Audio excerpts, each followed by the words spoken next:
سلامونه دوستانو، په دې هیله یم چې روغ او جوړ باستئ. د آی پی ایل د تاریخ قیمتي لوبغاړي وپېژنئ. لومړی ویرات کوهلي. د آی پی ایل تاریخ کې ځینې لوبغاړي په ډېرو لوړو قیمتونو لوبډلو پیرلی دی چې د دغو لوبغاړو په منځ کې لومړی مقام د بنګلور لوبډلې د لوبډلمشر ویرات کوهلي دی. هغه د 2019 میلادي کال آی پی ایلو کې په 18 کروړه هندي کالدارو اخیستل شوی و.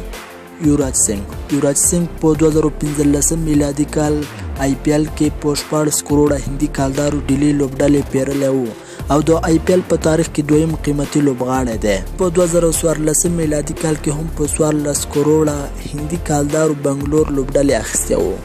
پیټ کمنس د 2020 میلادي کال آی پی ایل لپاره په 15 کروړه هندي کالدارو کلکتې لوبډلې اخیستی او د آی پی ایل په تاریخ کې دریم لوړ قیمت دی.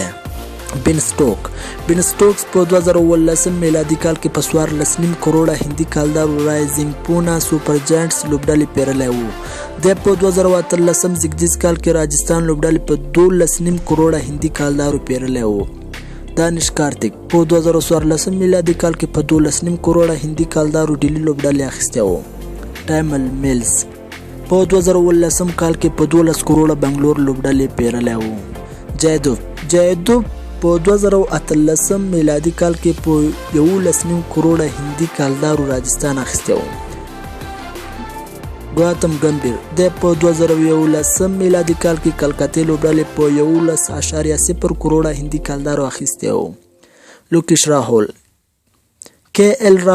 لوکیش راهول په 2013 کال کې پنجاب لوبډلې په 11 کروړه هندي کالدارو پیرلی و.